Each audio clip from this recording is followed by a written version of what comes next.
Kwa majina yetu Dr. Carlos Christian, ni daktari wa binadamu lakini pia ni mtumishi wa Mungu katika Kristo Yesu. Anasema vita vyetu kwenye kile kitabu cha Waefeso sura ile ya 6 mstari wa 12 na kuendelea. Vita vyetu sio katika damu na nyama, bali ni katika ulimwengu wa roho.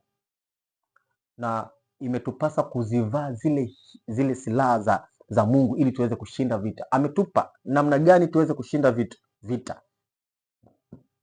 Namna gani tutashinda vita vya adui? Unapoamua kumtumikia Mungu, jua kwamba unatumikia ufalme wa nuru, ambapo kutakuwa na ufalme wa giza unaojaribu kupinga wewe usiweze kumtumikia Mungu katika ufalme wa nuru.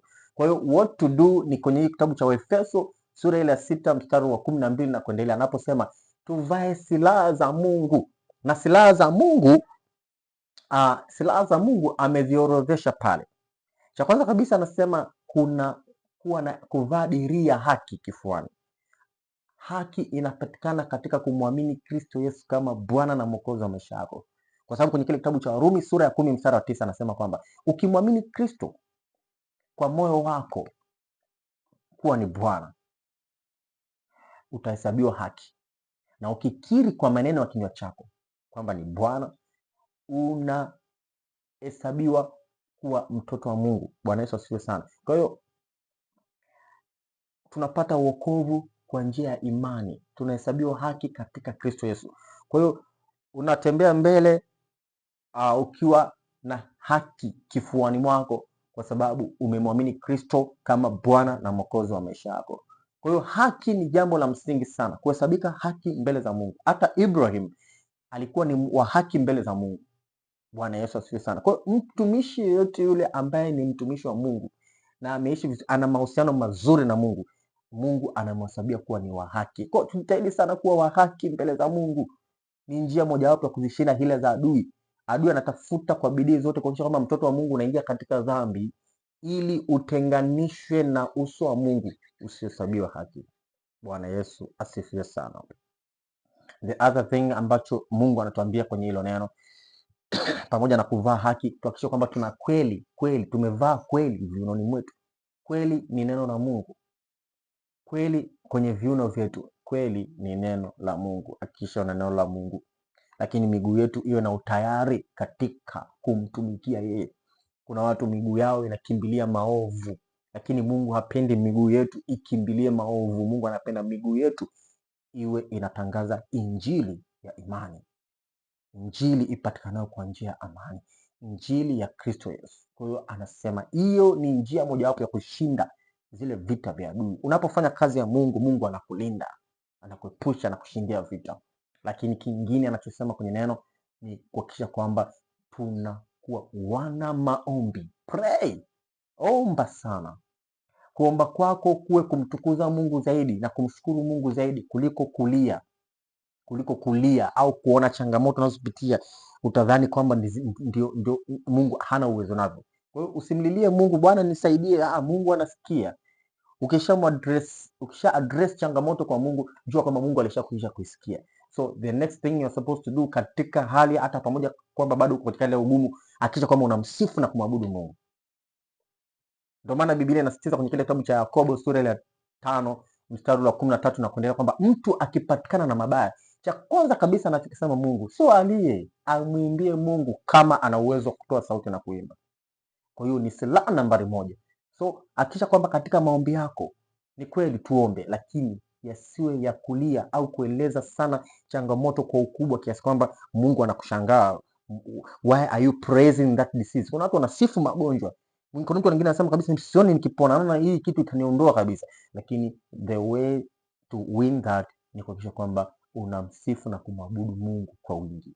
How to praise God, how to worship God, jifunze katika vikundi vya uimbaji, jifunze katika neno pale kwenye kitabu cha Zaburi anakuonyesha namna ya kumsifu na kuabudu Mungu. Lakini the other thing, hakikisha unaombea wengine. Pray for others.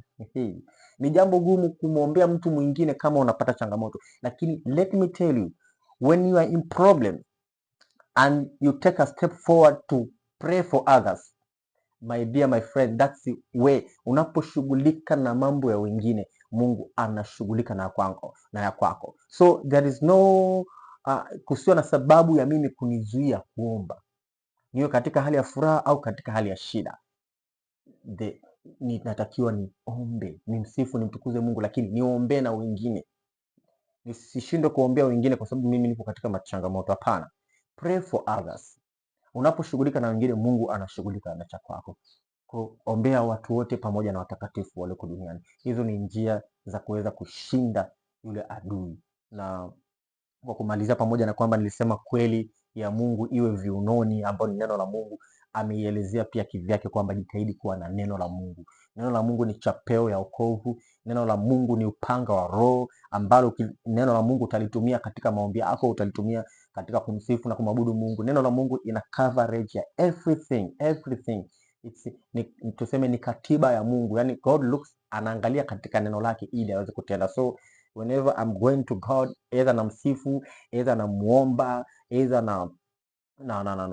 na mshukuru, anything, I should have the word of God ambayo inaelezea hiyo subject ambayo naipeleka mbele za Mungu, kwa sababu Mungu anaangalia neno lake ili apate kutenda, kama anavyosema kwenye kitabu cha Yeremia sura ya 1 mstari wa 12. Kwa hiyo Mungu akutie nguvu, Mungu atutie nguvu tuweze kugangamala katika imani.